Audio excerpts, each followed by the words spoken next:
It started with a scream. Not a public one, not one heard by the press or the paparazzi, but a single, piercing cry echoing through the ancient halls of Sandringham in the dead of night. The kind of sound that freezes time. The kind that lets everyone within earshot know that something irreversible has just happened.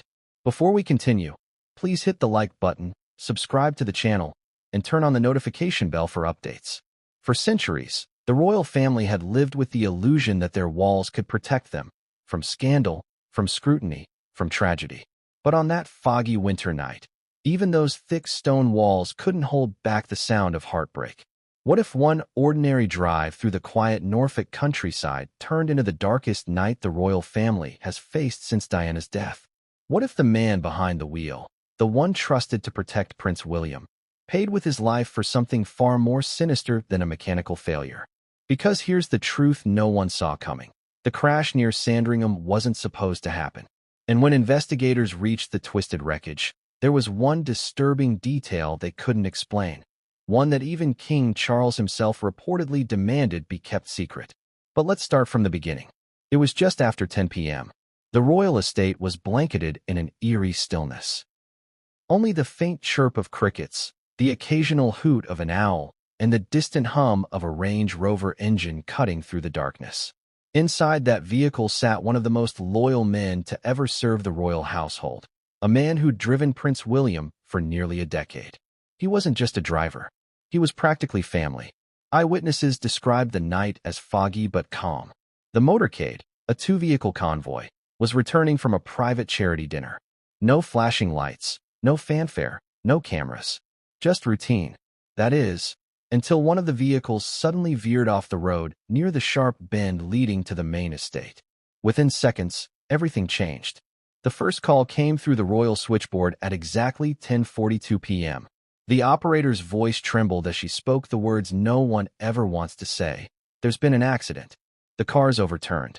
Inside Sandringham, alarms went off. Not the blaring mechanical kind, but the invisible ones that jolt people from their beds. Security officers scrambled. Lights flickered on in the windows of the main house.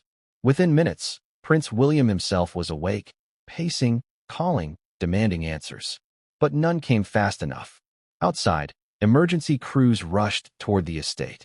The first responders would later describe the scene as eerily quiet. The SUV was crumpled against an oak tree, its headlights still on, cutting pale beams through the mist. The driver's door was jammed shut, glass scattered like glitter across the road. The second car in the convoy, trailing just behind, had swerved to a stop. Its passengers, royal protection officers, were the first to see the driver's lifeless form slumped over the wheel. And that's when it hit everyone. This wasn't just another headline. This wasn't about politics, pomp, or protocol. This was about loss. Real loss. The kind that even a prince can't control. Imagine standing there under those flickering blue emergency lights, the smell of oil and burnt rubber hanging in the cold night air, knowing that someone you saw laughing just hours ago would never speak again. That's the reality Prince William faced that night. But the story doesn't end there. Because as dawn broke, something strange began to surface, something that made investigators pause. The crash didn't look natural. The braking pattern was inconsistent. The car had swerved long before the bend. And while officials were quick to call it a tragic accident, insiders whispered something far more unsettling, that this might have been a deliberate act. Now, you might ask, how could that be possible on one of the most heavily monitored estates in Britain? Sandringham is not just a home, it's a fortress. Every inch of road leading to it is covered by surveillance cameras, motion sensors, and armed security details. Yet somehow, on that particular night, several of those cameras malfunctioned. Coincidence? Or cover-up? Because here's what no one told the public. Within hours of the crash, the Royal Communications Office released a carefully worded statement, a sterile, emotionless paragraph expressing deep sorrow, but offering no details. No mention of the driver's name. No acknowledgement of the second vehicle. No word from William or Catherine. Just silence. And silence, in the world of royalty, often means there's more to the story. Rumors started to swirl almost immediately. Some claimed the driver had received anonymous messages days before. Others said a black SUV was spotted tailing the motorcade minutes before impact. Nothing confirmed. Nothing denied. Just enough ambiguity to let imagination run wild. But the most disturbing detail came from someone inside the Royal Protection Team. A whisper that the car's GPS system had been tampered with. That it had been rerouted mid-drive toward a darker, more isolated stretch of road. If that's true, then we're not talking about a random crash. We're talking about a setup. And yet, despite all that, Buckingham Palace moved swiftly to contain the narrative. News coverage was limited, journalists were warned, and official photos of the crash site were never released. It was as if the event had vanished into thin air, erased, redacted, forgotten. Except it wasn't forgotten by those who were there. One witness, a local farmer, later told reporters he saw a flash of light before hearing the impact. He assumed it was lightning, but the skies were clear that night. Another local said he heard two distinct bangs, not one. But by morning, both men had retracted their statements. When asked why, one of them simply replied, "It's better if we don't talk about it." What could possibly make witnesses go silent so fast? Inside the royal circle, grief turned to suspicion. There were whispers in the corridors, quiet meetings behind closed doors, and phone calls that ended abruptly when the wrong person entered the room. William reportedly isolated himself, refusing public appearances. Even King Charles, normally the voice of composure, was seen visibly shaken during a private church service days later. Because the driver wasn't just a member of staff, he was part of the family's inner sanctum. He'd been with William since his early days at Sandhurst. He'd driven him to his wedding. He'd ferried George and Charlotte to their first school events. To lose him like this wasn't just tragic, it was personal. And yet, grief wasn't the only thing haunting the royal family that week. There was fear. Why? Because just as investigators were piecing together the accident timeline, someone leaked a message that sent shockwaves through the palace. A voicemail, allegedly left by the driver hours before the crash, in which he mentioned feeling watched and uneasy about something he couldn't talk about on the phone. Those words, though never officially confirmed, spread like wildfire among palace aides. Suddenly, everyone had a theory. A few blamed faulty brakes. Others whispered about sabotage. A handful, more cynical, suspected the entire incident was being used to conceal something else entirely. But let's pause here for a second. Think about how this looks from the outside. A royal convoy, a fatal crash, surveillance gaps, redacted reports, and a loyal employee gone without explanation. It doesn't take a conspiracy theorist to see that something about this story doesn't add up. Now, ask yourself, why was the public statement so vague? Why were photos restricted? And why did the police close the road for 3 full days after the crash, even though cleanup was reportedly completed within hours? The answer, some insiders say, lies in what the emergency responders discovered when they reached the wreck. Something, or someone, was missing. That's right. The first responders' logs reportedly note a second passenger seat disturbance, meaning evidence that someone may have been in the car who wasn't supposed to be there. A seatbelt unbuckled, mud on the floor, a partial footprint, but no trace of the person themselves. So who was it? That's the question royal investigators have been trying to avoid for months. Because if there was another person in that car, a person unaccounted for, it changes everything. It suggests that this wasn't an accident. It suggests someone fled the scene before help arrived. And it suggests that the royal family's silence might not be about grief alone, but protection. Protection from what? Or from whom? That's where the story begins to twist into something far more chilling. Because one senior investigator reportedly told a friend off the record, "We've seen this before. Different faces, same tactics." When pressed on what he meant, the officer allegedly refused to elaborate, but the implication was clear. This wasn't the first time royal tragedy and mystery had collided. And if history teaches us anything, it's that royal accidents have a habit of raising more questions than answers. Remember Princess Diana?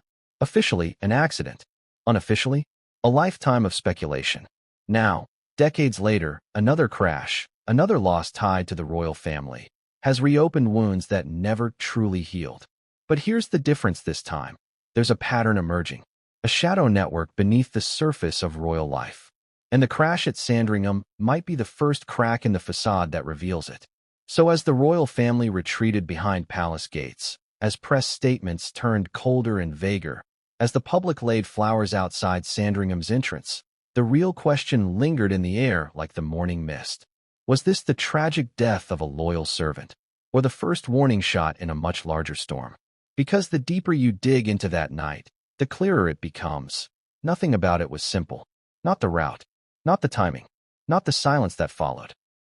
And what came next would send shockwaves through the monarchy, shaking its foundations and forcing even the most loyal insiders to ask a terrifying question. If the royal family isn't safe on their own estate, who is? But what investigators discovered in the hours that followed would change everything, and no one saw it coming. It was supposed to be an ordinary night. Quiet. Predictable. The kind of night that felt like muscle memory to the royal staff. Dinner, short drive, lights out. But as the clock struck 10:45, the calm that had settled over Sandringham shattered like glass. Have you ever felt that eerie shift, that gut-level warning that something isn't right before it happens? The royal household felt it that night. The air changed. The silence was too heavy. Even the dogs began to bark, restless and anxious, moments before the phone rang. The call came through to the security command post. A clipped voice, urgent but controlled. There's been an incident on the West Approach Road. Vehicle down. Requesting immediate assistance. An incident. That's how it began. Not tragedy. Not death. Just an incident. But within minutes, the language shifted. Overturned car. Unresponsive driver. Royal passenger. That was when panic replaced protocol. By the time the first responders arrived, fog had rolled in thick as wool. Visibility was down to 20 feet. The flashing lights painted the mist red and blue, like the whole world was pulsing in grief. One of the officers later said it was like stepping into a nightmare. Everything muffled, distorted, unreal. The SUV lay on its side, nose crushed against the trunk of an ancient oak. Steam hissed from the radiator, mixing with smoke and cold air. The windshield was spiderwebbed, glinting under the floodlights like shattered ice.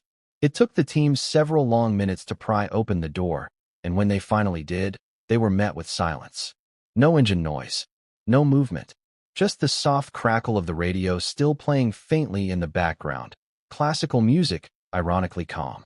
The man behind the wheel, William's driver, his friend, was still buckled in. His hand rested on the steering wheel, wedding ring catching the light. The airbags had deployed, the seatbelt had done its job, but the impact had been too severe. He hadn't stood a chance. For a brief moment, the emergency crew didn't realize who he was. It was only when they opened the glove box and found the Royal Security ID card that the full weight of the situation hit them. "God, it's one of the royals," one paramedic whispered. They worked anyway. It didn't matter who he was. Life was life. CPR, oxygen, defibrillator. Over and over. But by the time the ambulance arrived, it was over. He was gone. Back at Sandringham, Prince William stood at the window of his private study, staring out into the night. He hadn't been in the car. He'd taken a separate route back due to a last-minute call from a minister. Some would call that luck. He would later call it haunting. Because when you survive something by coincidence, it doesn't feel like luck. It feels like a curse. By midnight, the estate was in lockdown. Security sealed the perimeter, press liaisons were called from London, and senior aides gathered in hushed urgency. Catherine was awake, pale, holding her phone as if waiting for someone to tell her it wasn't true. But it was true. And the moment William stepped out into the courtyard to meet the returning convoy, the sight that met him would be burned into his memory forever. The flashing lights, the covered body, the single shoe lying in the mud. He didn't say a word. He just stood there, face expressionless, eyes fixed on the stretcher as it passed. The officer beside him asked quietly if he wanted to go inside. He shook his head. Grief is strange like that. It doesn't explode immediately. It seeps in slowly, numbing everything first. But here's the part no one knew. Not yet, anyway. The crash site didn't make sense. Investigators cordoned off the area, marking tire tracks, measuring skid distances, photographing everything.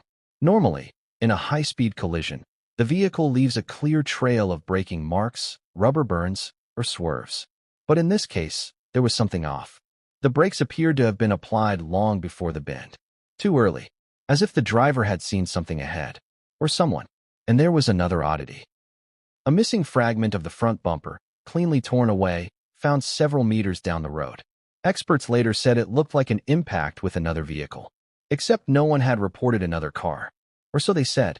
Meanwhile, word began to spread through the estate like wildfire. Staff whispered in corridors, phones buzzed silently, news outlets started sniffing around. But within the palace communication office, orders were clear: contain, control, and confirm nothing. Still, the truth has a way of leaking through cracks. A local taxi driver later told a friend he saw two sets of headlights speeding toward the estate that night, one black SUV leading, one silver following closely behind. Moments later, he heard the crash. But when he tried to give a statement, he was told by police his account wasn't needed. Was it dismissed or buried? By dawn, the crash site had been cleaned up, but the questions had only just begun. The official report called it a single-vehicle collision due to adverse visibility. But locals remembered that the fog didn't roll in until well after the crash. In fact, meteorological data confirmed that. So how could low visibility cause something that happened before the fog existed? See what I mean? The contradictions start piling up fast. Inside Sandringham, William refused to sleep. He walked the corridors for hours, replaying the same thought. If he hadn't changed his route last minute, he would have been in that car. Catherine tried to comfort him, but he couldn't hear her. The driver wasn't just a staff member. He'd been there through every major moment. William's engagement, the births of his children, even the nights he needed a quiet drive to clear his mind. And now, in a single blink of an eye, gone. But that wasn't all. When the investigators came to retrieve the black box data from the car, the onboard system that logs speed, route, and braking behavior, they found it wiped. Not damaged. Wiped. As in deliberately erased. That was the moment the story shifted from tragedy to mystery. Because wiping that data would take access to the vehicle's internal system, something only a trained technician or insider could do. The local police didn't have the tools for that. But someone else did. By noon, Scotland Yard's Serious Collision Unit had been called in, joined by royal security officials. Their arrival meant one thing. This was no longer being treated as a routine accident. And yet, the public was told nothing. The official statement remained unchanged, cold, and scripted. No mention of possible interference. No mention of missing data. No mention of the second car. Just a tragic loss following a road incident. But inside the palace, tension was rising. William's private secretary reportedly clashed with royal communications staff about whether to issue a more transparent statement. He was overruled. Meanwhile, a young footman swore he saw two plainclothes men carrying sealed evidence bags from the estate that morning. He didn't recognize them. He never saw them again. Do you see the pattern forming here? Too many coincidences. Too much silence. Too much fear. When night fell again over Sandringham, the estate looked normal. The media had been pushed back. The roads reopened. Life, on the surface, resumed. But beneath it all, there was unrest. You could feel it in the servants' hall, in the strained conversations over breakfast, in the way security patrols suddenly doubled. Something unspoken hung in the air. And that's when the first rumor broke. Someone claimed the driver had made a call just 15 minutes before the crash. A call that was never logged in the official record. Who did he call? And what did he say? That missing call became the heartbeat of the investigation. Because if it could be traced, maybe it would explain why a man so careful, so experienced, suddenly lost control on a familiar road. Days passed. The royal family remained out of public view. Flowers piled up outside the estate gates. Sympathy messages poured in. And yet, the silence continued. Until one journalist, an old royal correspondent who'd covered Diana's death, asked a single daring question at a press briefing. Was there any indication of external interference or pursuit? The spokesman paused, smiled stiffly. The investigation is ongoing. That was all he said. But that pause spoke volumes. Because by then, behind the scenes, there were whispers of something far darker than driver error. Something involving a breach in royal security. And that's when investigators made their first real discovery. A partial paint transfer on the SUV's rear fender. Metallic black. Not from the same vehicle. That meant another car had made contact.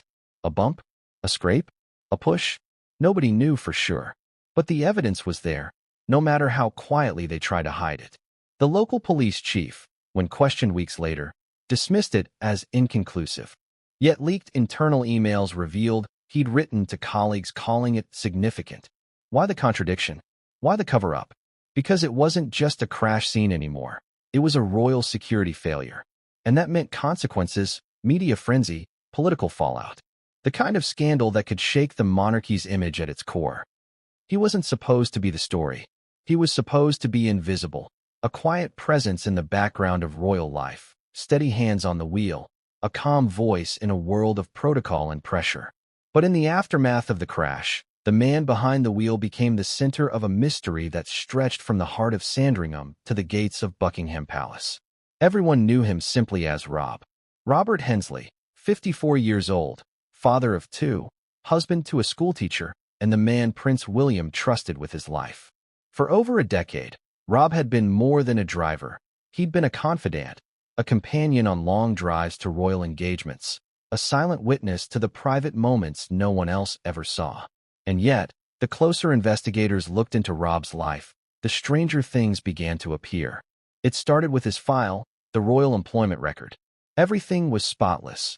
Perfect driving history, military background, decades of service. But tucked inside the back of that file was something odd, a handwritten note, and signed, dated 6 months before the crash. The message was short, scrawled in rushed penmanship. Keep him close. He's seen too much. What did that mean? Who wrote it? When investigators questioned senior palace aides, no one claimed responsibility. But one source admitted that Rob had been under unofficial observation after expressing discomfort about certain routes and last-minute schedule changes in recent months. He'd complained, quietly, that someone had been following the royal vehicles. William had reportedly brushed it off at first, paranoia, maybe exhaustion. After all, royal life attracted attention. But what if Rob had been right? Because 2 weeks before the crash, Rob sent a text to his wife that now reads like a prophecy. Something's not right at work. I'll tell you everything soon. He never got the chance. Rob Hensley had served the royal family since his early 20s. Born in Yorkshire, he'd joined the army, worked as a tactical driver, and was handpicked for royal service after impressing an instructor with his discipline and composure under pressure. He was the kind of man who knew how to disappear into the job, never seeking attention, never breaking protocol. His colleagues described him as loyal to the core. But behind that loyalty was something more complex: guilt. Because, as one former palace guard revealed, Rob had once been involved in another royal incident years earlier, a near miss that had been quietly buried. It happened in 2012, when a car carrying Catherine and a young Prince George nearly collided with another vehicle outside Kensington Palace. The driver back then? Rob. The official story blamed a reckless paparazzo. But Rob told close friends afterward that he'd felt boxed in by a car that didn't belong there. A car that vanished before authorities arrived. And now, a decade later, another crash. Another unexplained vehicle. Another tragedy. Coincidence? Or pattern? Rob's wife, Margaret, described him as uneasy in the weeks before his death. He'd grown distant, sleepless, checking the windows at night. At first, she thought it was stress. But then she found something, a small USB drive hidden in his desk drawer. She turned it over to investigators, hoping it would shed light on what he'd been worried about. The data was encrypted, and when digital forensics experts tried to access it, the drive corrupted itself, completely unreadable. Built-in self-destruct encryption. Military grade. Why would a royal chauffeur need that kind of protection? As the investigation deepened, whispers began to spread among palace staff. Some claimed Rob had been keeping a logbook of unusual occurrences, unauthorized route changes, tailing vehicles, delays in communication. But when investigators asked for it, the logbook was missing. His locker at Sandringham had been emptied before police arrived. Now ask yourself, who would have access to his personal belongings inside a royal estate sealed off by security? Someone on the inside. A former royal protection officer, speaking anonymously, confirmed that Rob had recently expressed distrust toward a new member of the security detail, a man whose background check took longer than usual. That same officer was mysteriously transferred to another assignment days before the crash. Even stranger, the new hire reportedly disappeared right after. Gone. No forwarding address. No record. The palace's official stance was that all personnel remained accounted for, but documents leaked to an independent journalist suggested otherwise. a missing employee file, scrubbed from the system. It was as if the man never existed. William, meanwhile, was struggling to keep his composure in public. Privately, he was unraveling. The guilt was suffocating. The man who had driven him to safety hundreds of times was now dead, and under circumstances that made no sense. Catherine watched as he pored over news reports, phone logs, even the route maps himself. She urged him to let the investigation take its course. But William wasn't satisfied. According to a source close to the royal household, he ordered a private team, trusted former military contacts, to conduct their own analysis. They found something the official investigators had overlooked. The GPS signal from Rob's car had flickered 37 seconds before the crash, briefly disconnecting from the estate network and reconnecting on a different frequency. That shouldn't have been possible without remote interference. So now we have missing footage, erased black box data, a corrupted USB drive, and a GPS signal that jumped channels just before impact. Too much coincidence to be coincidence. And here's where it gets darker. A mechanic who'd serviced the royal fleet a week prior admitted, off the record, that he'd been instructed to swap out the primary navigation unit in Rob's SUV for a temporary replacement. No explanation given. The order came directly from the top of the security department. When asked who authorized it, the mechanic refused to answer. "I like my job," he said quietly, "and my family. Now, you tell me, if this was all just a tragic accident, why are so many people terrified to talk?" Even Rob's funeral raised eyebrows. The service was private, closed to the public and press. William attended in person, visibly shaken, accompanied only by Catherine and 2 protection officers. The king and queen were notably absent, citing prior engagements. But palace sources claimed Charles wanted to avoid media speculation or questions he couldn't answer. During the eulogy, William reportedly broke down mid-sentence. He called Rob a brother in all but blood and said that his loyalty will never be forgotten. But one line stood out to those present, a line that later echoed through every corner of the royal household. "If only he'd told me sooner." Sooner about what? That's the question that haunted everyone after. Because as the investigation continued, one piece of evidence emerged that changed everything: a voicemail. It was discovered by accident, stored on the phone network server as an unplayed backup, timestamped less than an hour before the crash. In it, Rob's voice was steady but tense. "If anything happens tonight, check the second car. They'll say it was me, but it wasn't." And then the line cut out. That recording never made it into the official inquiry. It was quietly sealed under the Royal Communications Confidentiality Act. But a transcription was leaked weeks later by someone within the network operations team. And suddenly, everything the public had been told collapsed. The narrative of one car, one crash, driver error no longer fit. There was a second car, and someone had been trying to make sure no one ever found out. The media started asking harder questions, but palace spokesmen stayed silent. Every interview ended the same way: no comment.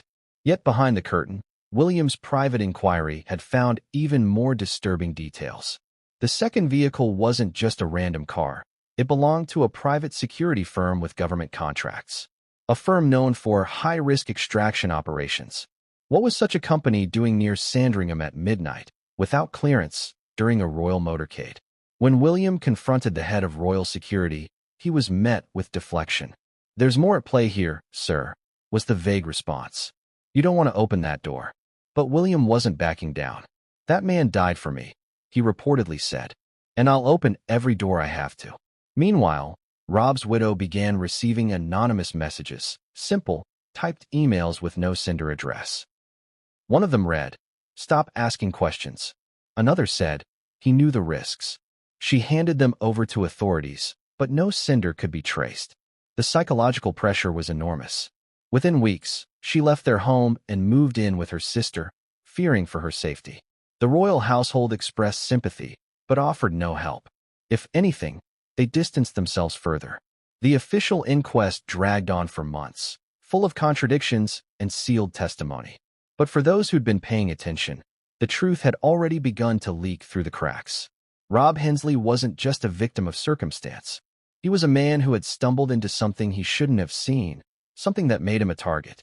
And when he realized it, it was already too late. The story of that night wasn't about a bad road or fog or human error.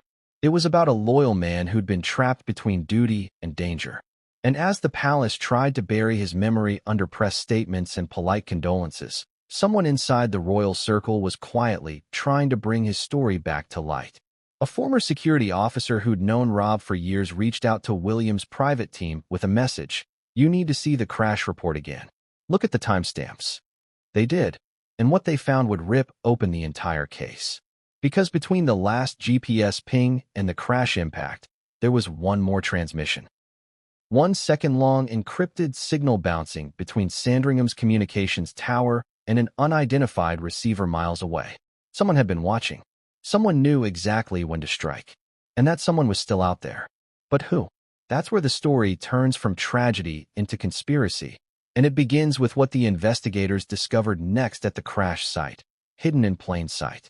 Something that shouldn't have survived the fire. Something that would blow the investigation wide open. And when that evidence was finally revealed, even the king himself would be forced to confront a terrifying possibility: that the royal family was being hunted from within. The first light of dawn crept over the Norfolk horizon, painting the fields around Sandringham with a ghostly glow. The world seemed still, too still, as if even nature was holding its breath. Investigators returned to the crash site that morning, combing the scene with renewed purpose. They'd found the black SUV. They'd confirmed the driver's death. But something about the scene wouldn't leave them alone. There was an emptiness to it, like a jigsaw puzzle missing its centerpiece. The team began a slow, methodical sweep of the area. Every inch of the roadside was examined. Every fragment of glass, every scrap of paint, every drop of oil collected and cataloged. But then, one of the younger officers called out, "Sir, you might want to see this." Lying a few feet from the tree line was a small piece of metal, no larger than a coin, blackened but intact. At first, they thought it was part of the SUV's grille. But when they cleaned it off, a faint engraving appeared, a manufacturer's serial number that didn't match any part of the royal vehicle's inventory. This wasn't from William's car. It was from another. That discovery changed everything. Because up until that moment, officials were still clinging to this single vehicle accident story. But this piece of evidence, this tiny scrap of metal, proved there had been a second car involved. And more importantly, it had made contact. The forensic technician who examined it noted scuffs consistent with a side impact collision. The direction of the scratches suggested a push, not a scrape. In other words, it wasn't just a passing touch, it was forceful, intentional. So now the question was no longer what happened, but who made it happen. Yet, even as investigators began to unravel the threads, something strange occurred. Within hours of that discovery, their superior received a call from London, an order to halt the investigation until royal protocol clearance could be granted. The team was told to stand down, pack up, and await further instruction. It was unusual, extremely unusual. In fatal accidents, time is crucial. Evidence degrades, memories fade. But the royal command was clear. Still, one detective, an older officer nearing retirement, didn't like it. Before packing up, he quietly pocketed a copy of the evidence photo and scribbled the serial number into his notebook. "Just in case," he muttered. And it's a good thing he did. Because when the investigation resumed 3 days later, that same piece of metal was gone. Officially, it had been misplaced. Unofficially, someone had taken it. 3 days. That's all it took for the most crucial piece of evidence to vanish. Meanwhile, the palace issued another press release, this time expressing the family's deep gratitude for the outpouring of love and support. No mention of new developments. No mention of a second vehicle. No mention of evidence lost. But the cracks in the story were already spreading. Locals who lived near the road began speaking in whispers about what they'd seen that night. One woman, who lived in a cottage overlooking the bend, insisted she saw 2 sets of lights before the crash. One set swerving sharply, the other following close behind. It looked like one was chasing the other, she told reporters. Hours later, her statement was retracted. Misremembered due to fog, officials said. But the woman herself was shaken. "I didn't misremember," she told a neighbor. "They made me sign something." It was becoming clear someone didn't want the truth out. Now, here's where things get even more bizarre. A week after the crash, a member of the royal maintenance team, a man responsible for managing estate surveillance, received a call from a number he didn't recognize. The voice on the line was calm, polite, and chillingly direct. "Check the northern gate feed," it said. "But don't tell anyone you did." He hesitated, but curiosity got the better of him. He accessed the archived footage from that night, fast-forwarded past the usual traffic logs, and froze. At exactly 10:39 p.m., 3 minutes before the crash, a pair of headlights appeared near the gate, bright and unfamiliar. The car stopped. The gate sensors triggered open automatically, as if pre-authorized. The vehicle entered the estate road, but the registration number didn't match any of the vehicles scheduled for that evening. The maintenance worker was no fool. He knew what he was looking at was dangerous information. He copied the clip onto a flash drive and sent it anonymously to a friend who worked as a journalist in London. "If anything happens to me," the note read, "release this." By morning, he was gone. His cottage near the estate was found empty, the bed unmade, personal belongings left behind. Police claimed he'd taken an unannounced leave, but those who knew him said he'd never leave without saying goodbye to his mother, who lived 2 villages over.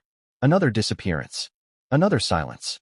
Now, the journalist who received the footage didn't release it immediately. She was cautious. She reached out to Palace Communications for comment, asking if a vehicle with that registration had been on the estate grounds. Hours later, she got a reply, not from the palace, but from an unlisted number. The message was simple: "Do not pursue this story." She ignored it. That night, her apartment was broken into. Nothing stolen, just her hard drive missing. And suddenly, every reporter who'd been chasing the Sandringham story dropped it. Just like that. Coincidence? Or the kind of coordinated silence that only happens when power steps in? While the outside world moved on, inside the royal circle, the tension reached breaking point. William couldn't sleep. He began revisiting the crash site alone at night, walking the road in darkness, tracing the tire marks with his flashlight. He needed answers, and he wasn't getting them from anyone else. One evening, standing at the very bend where the car had hit the tree, he noticed something odd, a faint groove in the dirt, as if a second vehicle's tire had cut in sharply from the side. He crouched down, ran his hand along the mark, and felt it. Rubber residue. He called his private investigator immediately. The next morning, samples were taken and analyzed. The compound matched tires manufactured for military-grade vehicles. Not civilian. Not police.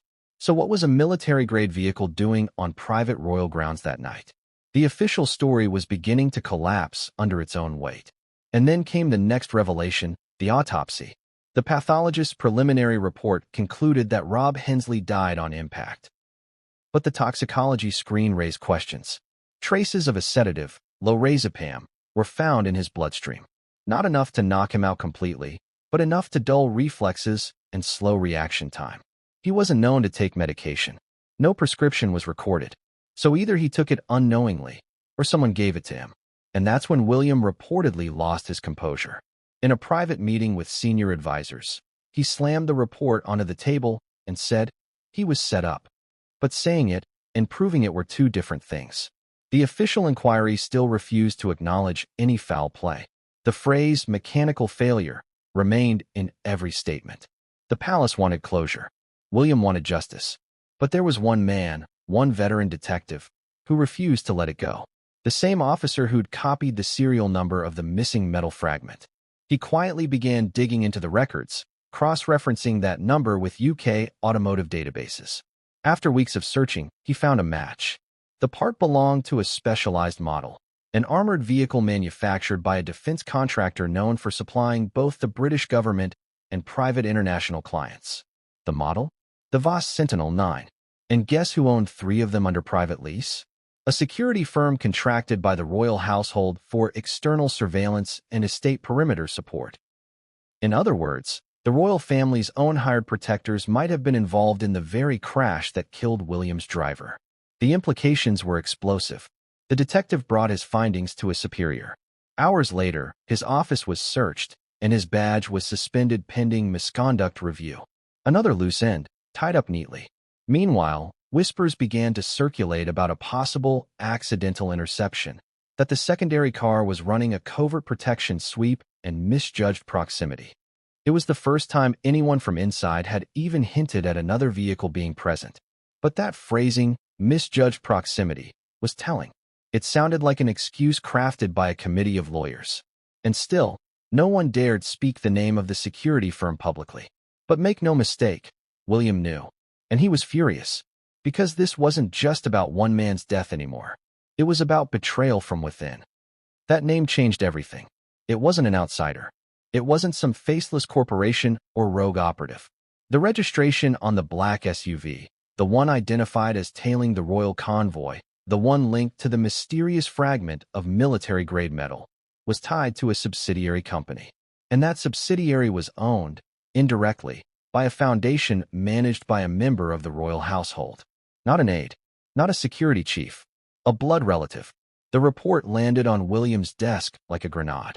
He read it once, then again, as though his eyes couldn't process what they were seeing. The vehicle had been leased under the financial oversight of the Duchy's Estate Management Fund, a fund overseen by a senior royal. He felt the room close in. The air itself seemed to freeze. What would you do, standing in his place, realizing that the threads of a man's death were woven into your own family's accounts? Would you confront them? Stay silent. Pretend not to see? William wasn't one to pretend. That afternoon, he requested a private audience with King Charles. The palace aides described it as tense, brief, and emotional. Behind closed doors, William demanded answers. Why is a royal vehicle unlisted in our own fleet? Why is one of our financial shells tied to that car? Charles didn't answer right away. He looked older than William had ever seen him, tired, almost defeated. You don't understand how complicated this is, he said softly. You're asking questions that don't have safe answers. Then make them safe, William shot back. But the king's silence was answer enough. The gulf between father and son widened that day. And within hours of that meeting, the royal communications team released a new statement. One that effectively shut down speculation by declaring the investigation complete and no evidence of foul play found. Closed. Final. Done. Except William didn't accept it. Because the data didn't lie. The black SUV existed. The registration was real. The connection to the Royal Estate Fund was documented. But every time his private investigators tried to pull the thread, they hit the same wall, classified. It was as if someone was building a cage around the truth, one redacted page at a time. Now here's the thing that chills you when you think about it. The royal family runs like a machine powered by secrecy, by discretion, by centuries of unspoken rules. And sometimes, the gears grind people up. Rob Hensley had been one of those people. William started reaching out to those who'd worked with Rob in the final weeks. A security officer from the convoy. A housekeeper who'd overheard his phone calls. A tech who'd serviced the SUV. One by one, they either refused to talk or were mysteriously transferred. Until one finally broke. A junior communications technician, new, naive, and scared, agreed to meet William's investigator in a cafe outside Norwich. What he revealed was simple but devastating. The night of the crash, the convoy's encrypted radio channel was hijacked. For 37 seconds, someone else was broadcasting on their frequency, using identical call signs. A fake command telling the lead vehicle, Rob's car, to reroute down the western approach road instead of the main access. The voice, the code, everything matched the royal signal database. It was an inside job. That meant whoever orchestrated the crash didn't need to chase them. They just needed to trick them. Imagine the realization hitting William. Someone close enough to imitate royal security. Someone who knew their routes, their comms, their procedures. Someone who planned this, step by step. And yet, every door he knocked on inside the establishment closed tighter. At first, he thought about taking it public, exposing everything, demanding justice. But the pressure from the Crown's advisors was suffocating. You'd risk destabilizing everything, one of them warned. You'd tear the institution apart. And maybe that's exactly what they feared most, that the monarchy's strength could also be its curse. Because what happens when the enemy isn't outside the palace walls, but inside them? Weeks passed, and then something eerie occurred. A private memorial was arranged at Sandringham Chapel, small, personal, only family and close staff. William arrived early, alone. As he stood near the pew where Rob's family sat, a folded note slipped under his seat caught his eye. No one saw who placed it there. He opened it after the service. The handwriting was sharp, deliberate. It read, "He was never supposed to die. Check the traffic logs at 10:39. No signature. That same night, he accessed the estate's digital archives again. And there it was, an entry timestamped at 10:39 p.m. on the night of the crash. The Northern Gate access file had been altered manually. The user ID that made the change belonged to a senior security liaison, a man who reported directly to the royal household's internal affairs department. But here's the kicker. That liaison had resigned the day after the crash and vanished overseas. Coincidence? It felt like everyone connected to that night either disappeared, resigned, or was reassigned, as if the universe itself was trying to erase the event from memory. Still, William persisted. He tracked down the technician who'd last seen the SUV before the crash. The man agreed to meet him privately in a hotel outside London. The meeting was short. Nervous glances, shaky hands. The technician confessed he'd been ordered to install a temporary diagnostic unit on the SUV under the guise of testing new fleet software. But when he checked later, that unit was gone. What was it? William asked. Not a tracker, the man replied. A relay? Something that could intercept signals. Intercept from where? He hesitated. From inside the estate. That was it. The conversation ended abruptly when the man received a phone call and bolted from the room. He never showed up again. Now, think about the pattern. A forged command rerouting the car, a fake frequency signal, a relay box inside the vehicle, a second car positioned perfectly to intercept, and one man dead who wasn't meant to be. That doesn't sound like an accident. It sounds like an operation. But who would order it? And why target a royal convoy when William himself wasn't even inside? Unless Rob wasn't the target at all. Maybe the goal wasn't to kill, but to send a message. To remind the heir to the throne that he was being watched, controlled, warned. And that message might have been meant for William himself. It wasn't lost on him that this all unfolded shortly after he'd started asserting more independence within royal decision-making, challenging traditional protocols, reducing outside contractors, and tightening control over internal finances. Someone didn't like the changes. And maybe, just maybe, this accident was their way of reminding him where power truly resides. But William wasn't about to back down. He started building his own inner circle, former military allies, trusted friends outside the royal bubble, people who couldn't be bought or silenced. Together, they began piecing together the chain of command that led from that night's orders to the upper echelons of royal administration. One connection kept resurfacing, a mysterious consultant who'd been advising on security optimization for the palace. No official records, no clear background. Yet his name appeared on payment logs linked to the same company that owned the black SUV. And according to leaked internal memos, that consultant had been granted temporary high-clearance access to the estate's systems, exactly 1 week before the crash. Everything fit too perfectly. When William confronted his father again, Charles didn't deny the name. He simply said, "Some things are better left where they are." That phrase, "better left where they are," haunted William. Because it wasn't the voice of a father. It was the voice of an institution. And that's when he realized he couldn't fight this war from inside the palace walls. He needed to take it outside. Within days, he reached out to an old contact from his military days, a cybersecurity specialist who'd once worked for NATO intelligence. Together, they began reconstructing what had really happened to the SUV's communication system that night. And what they found would shake even William to his core. The reroute command at 10:39 didn't just divert the convoy. It temporarily jammed all external transmissions from the lead vehicle, meaning Rob couldn't call for help even if he'd tried. Whoever sent that signal knew exactly what they were doing. This wasn't an accident. This was precision. And when they traced the digital fingerprint behind the command, it didn't lead to the royal network. It led to a private terminal based in London, inside a high-security facility owned by that same defense contractor tied to the mysterious SUV. The same one tied financially to the Royal Estate Fund. A circle, complete and terrifying. William sat in silence as the data appeared on screen. He'd hoped for closure. Instead, he found confirmation of something far worse.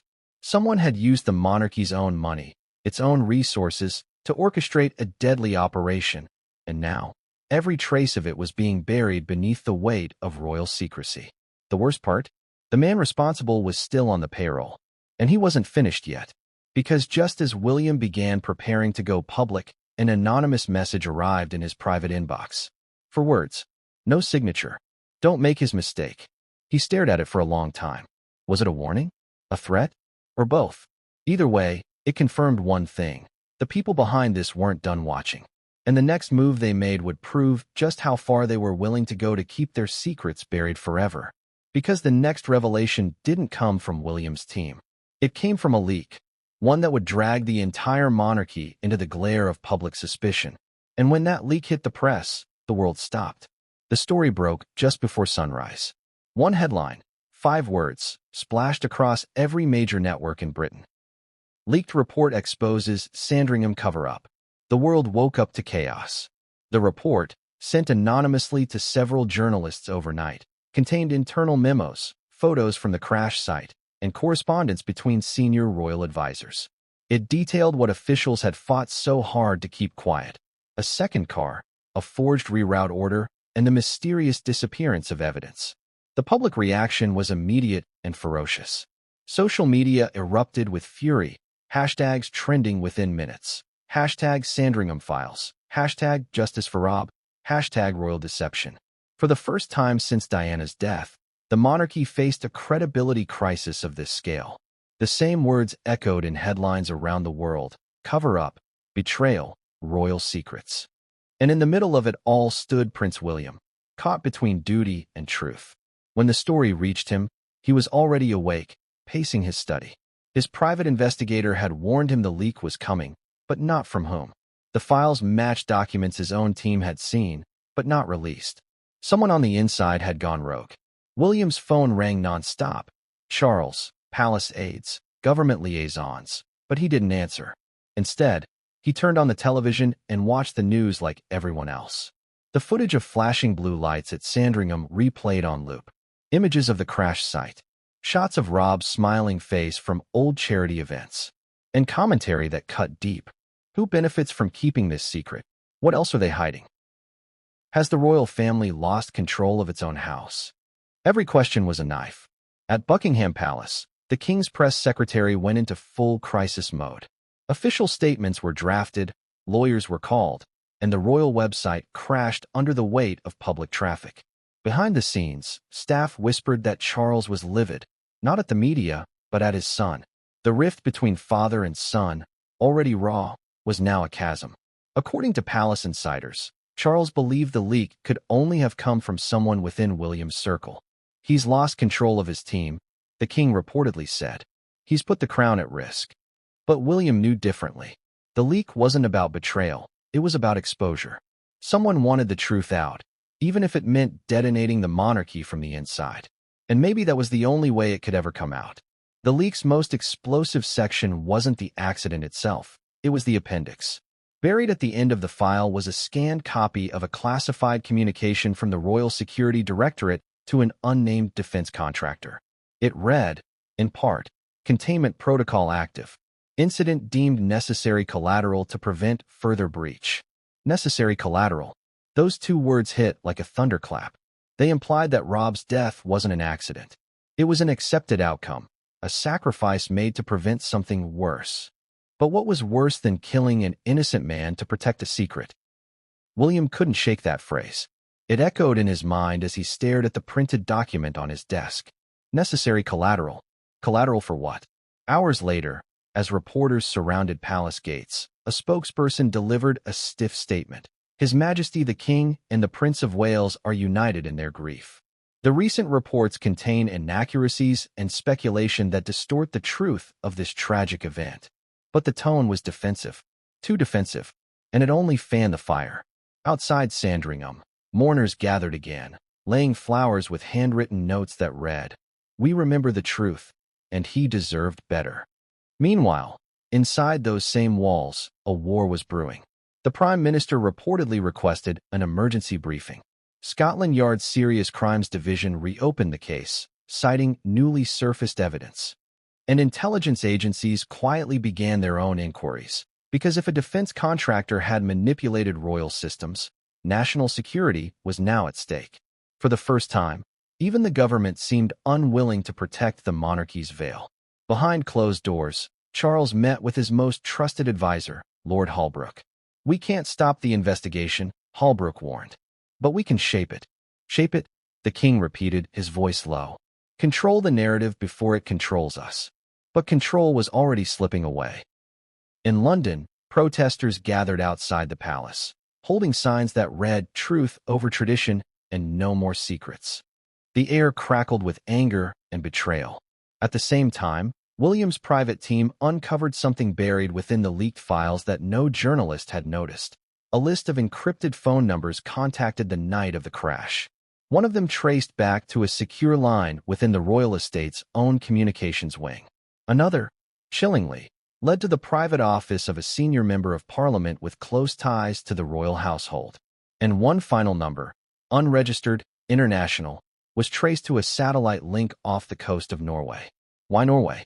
What connection could a foreign relay possibly have to a crash in rural England? That's what William's cyber team tried to find out.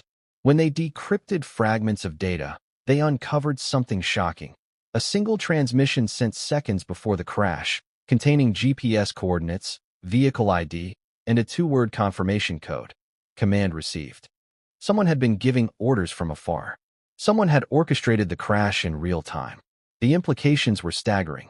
The network was bigger than anyone had imagined, spanning private contractors, political allies, and possibly foreign intermediaries.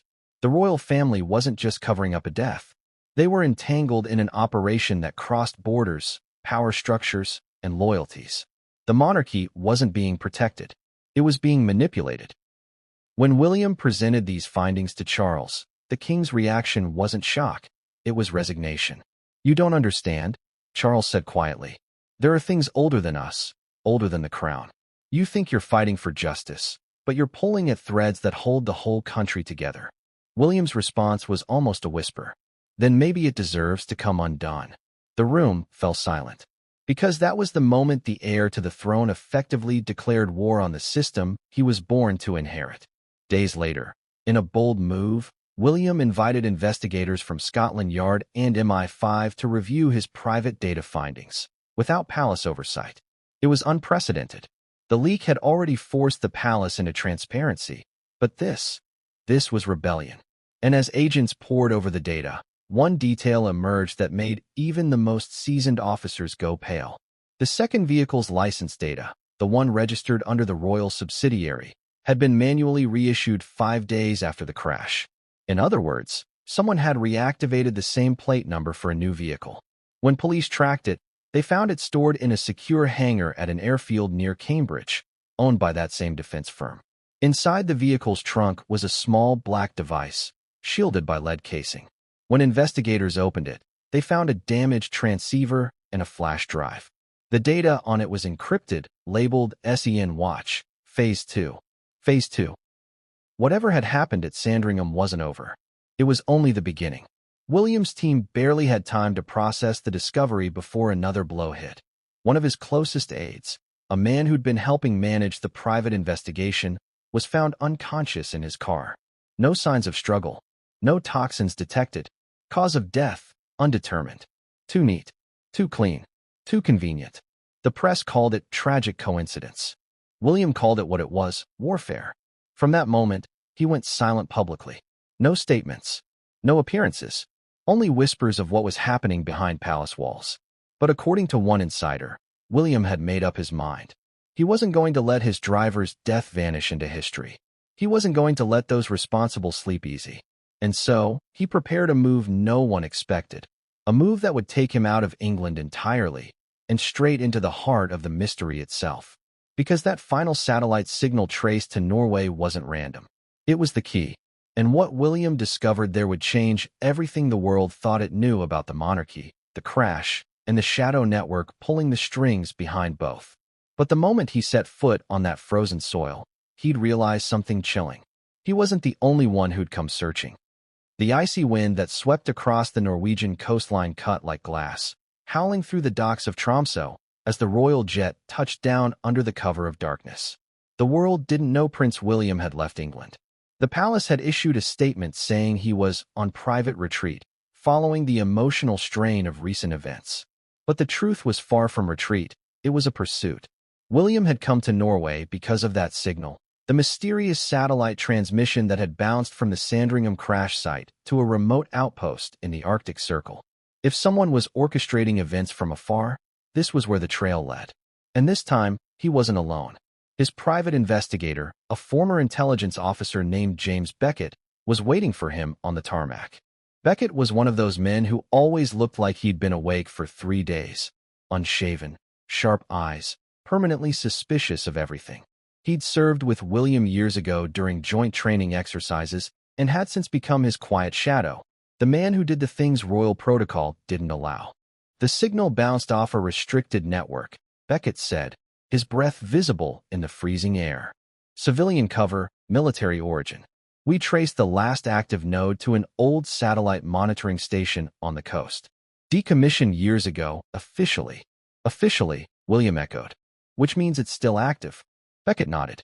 And not by the Norwegians. They drove north through the night, headlights cutting through snow.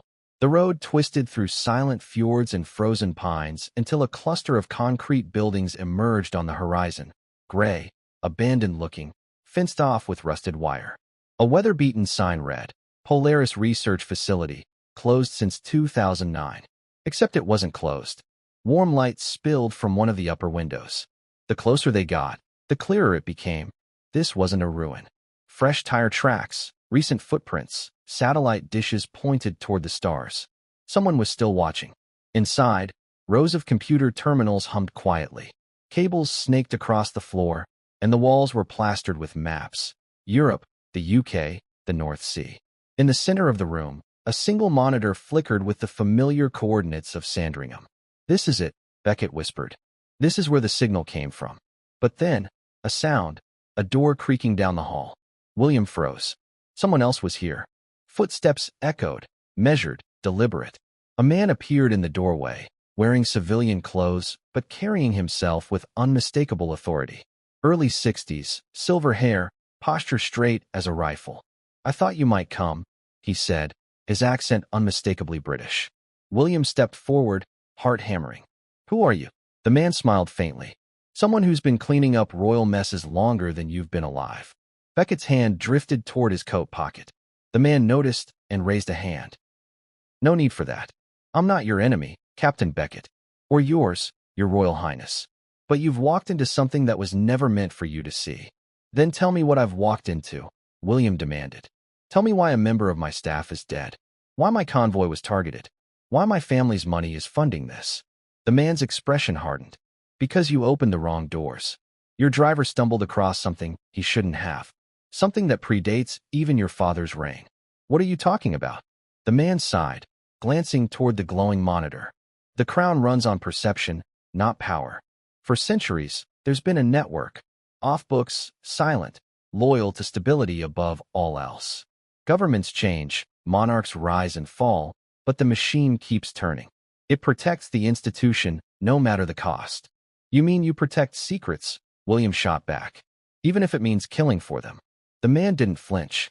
Sometimes silence is mercy. Mercy. William's voice cracked, disbelief bleeding into anger. A man is dead. A husband.